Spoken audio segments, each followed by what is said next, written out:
Michael's dream of the living day.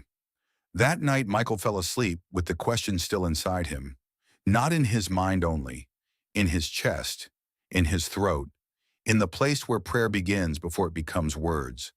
Why can't Israel and the Middle East find peace? Why do children have to inherit the rage of people who lived before them? Why does the world keep asking the living to pay for the dead? Why does every generation seem to wake up inside a story it did not write, and then spend its life either repeating the story or trying to escape it? Michael turned beneath the covers. Bathsheba was beside him, breathing softly. He listened to her breath. He listened to his own. He tried to let the day go, but the question would not let him go. Present, he whispered in the darkness, using his name for God. How do I speak about this? How do I speak when the world needs truth, but also needs love? How do I defend Israel without hardening my heart? How do I grieve children on both sides without becoming confused about evil? How do I forgive without pretending? How do I love without surrendering truth? The room became very still. Then the darkness changed. It did not disappear. It opened. Michael found himself standing in a vast room without walls. Above him was no ceiling. Beneath him was no floor exactly, only a surface of light that seemed to hold him without effort. Around him were chairs, hundreds of chairs.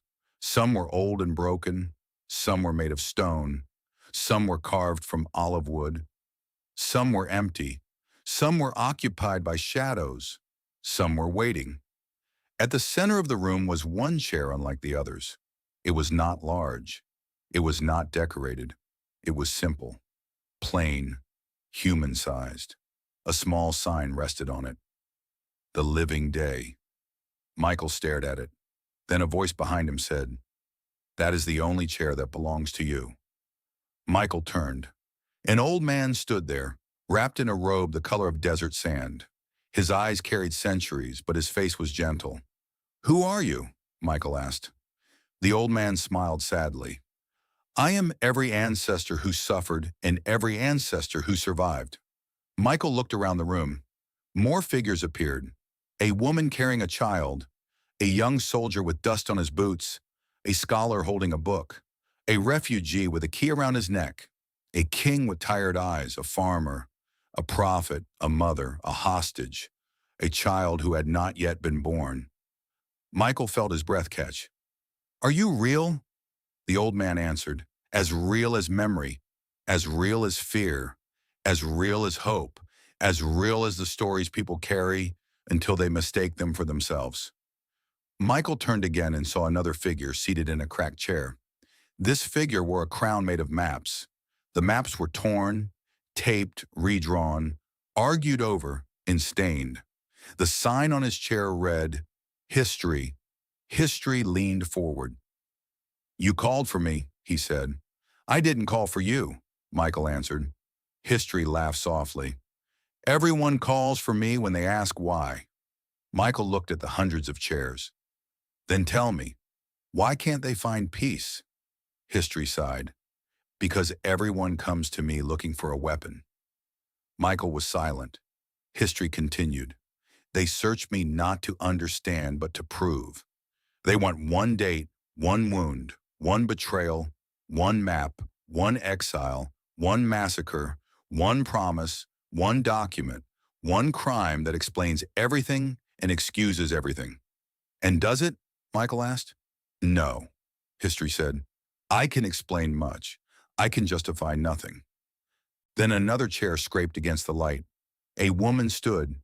Her face was beautiful, but her eyes were sharp and restless.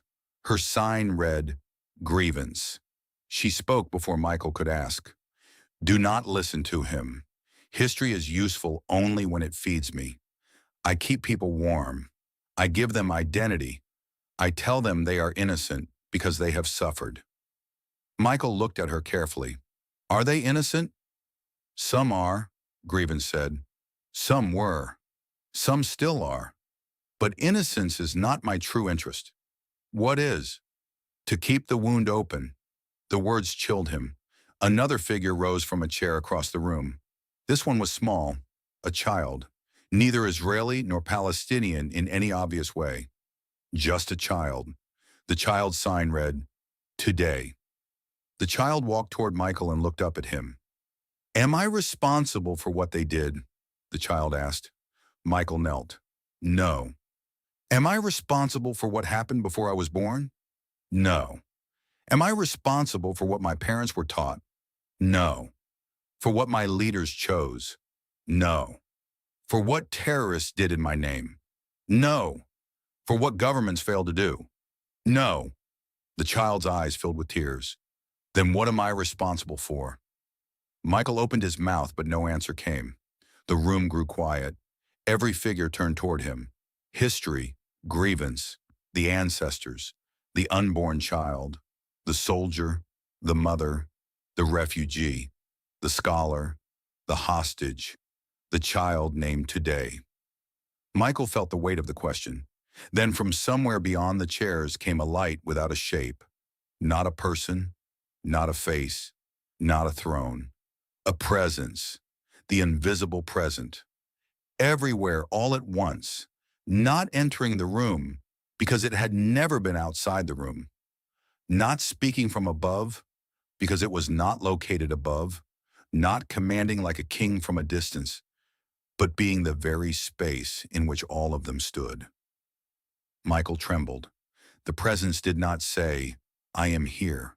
It did not need to. Here existed because of it. The child repeated the question, "What am I responsible for?"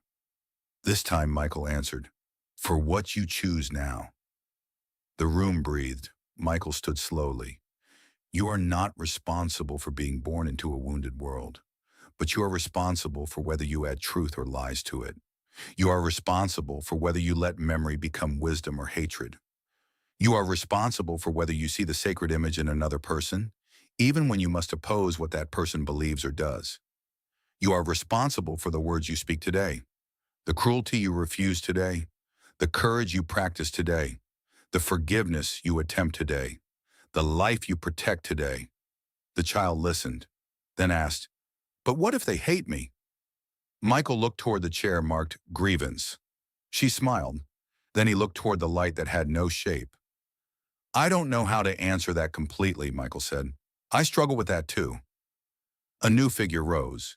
He was dressed in armor, but his armor was cracked. He carried no sword. His sign read, "Courage." Courage walked toward the child. "If they hate you, you must not become false to be loved," Courage said. "You must not disappear to make others comfortable. You must not call lies truth because lies are popular. You must not surrender your people's right to live, but you also must not let their hatred teach you to hate all of them." Michael felt those words enter him. Another figure appeared beside Courage, a woman in white holding a basin of water. Her sign read, "Forgiveness." Michael looked at her with suspicion. "Where were you after October 7?" he asked. Forgiveness did not flinch. "Beside the graves," she said. "Where were you when rockets were fired at children?" "Beside the shelters." "Where were you when Palestinian children were used as shields?" "Beside them too." Michael's voice tightened. "Then what are you asking us to forgive?" Forgiveness stepped closer. "I am not asking you to forgive evil by pretending it was not evil. I am not asking you to forgive murder by excusing murder. I am not asking you to forgive lies by calling them misunderstanding." "Then what are you asking?" "I am asking you not to become owned by what you hate." The room became still again. Forgiveness continued. "I am asking you to remember that every new day given to you is itself a form of mercy. The Creator sees all your mistakes, all your failures, all your transgressions, all the ways you pretend to know what only God can know, and still gives you breath. If you receive another morning, you have received forgiveness before you earned it." Michael lowered his eyes. He thought of his own anger, his impatience, his judgments, his certainty, his desire to win arguments more than awaken hearts. He whispered, "I am not God." The presence seemed to deepen. Then another chair moved. A figure rose who was difficult to look at because his face kept changing. Sometimes he looked like a politician, sometimes like a professor, sometimes like an influencer, sometimes like a religious leader, sometimes like Michael himself. His sign read, "Pretending to be God." He smiled. "I am very popular," he said. Michael felt afraid. Pretending to be God walked around the room. "I live whenever someone says, I know exactly what would have happened if history had gone differently. I live whenever someone judges another life from the outside and calls it truth. I live whenever someone says, my suffering makes me pure and your suffering does not matter. I live whenever someone turns a human being into a category and then feels righteous destroying him." He stopped in front of Michael. "And I live in you too." Michael did not answer, because it was true. Then the unborn child stepped forward. This child seemed made of morning light. The sign on the child's chair read, "The future." The future looked at Michael. "What will you leave me?" the child asked. Michael shook his head. "I don't know." The future pointed to the center chair. "The living day." "You leave me what you do there."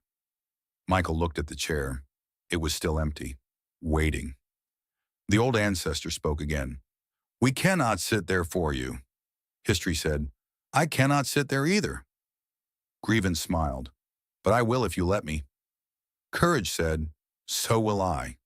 Forgiveness said, "So will I." Truth appeared then, though Michael had not seen truth enter. Truth was not decorated. Truth did not shout. Truth simply stood. Its sign was not written in ink. It seemed written in light. Truth. Michael asked, "Why are you so hard to find?" Truth answered, "Because people invite me only when they think I will serve their side." "And will you?" "No, I serve the present." Michael swallowed. "Then what do you say about Israel?" Truth looked directly at him. "Israel must live." Michael felt tears rise. Truth continued. "The Jewish people are not guests in history. They are not trespassers in their own story. They are not required to become defenseless so the world can feel peaceful. A peace that requires Israel to disappear is not peace." Then Truth turned toward the other chairs. "And Palestinian children are not born to be used by men who profit from their suffering. They are not born to be taught that death is holy. They are not born to be shields, symbols, or weapons. A peace that leaves them enslaved to hatred is not peace either." Michael nodded slowly. Truth continued. "Hamas is not peace. Anti-Semitism is not justice. Terror is not resistance. Lies are not compassion. But vengeance is not holiness. Humiliation is not victory. Indifference is not strength."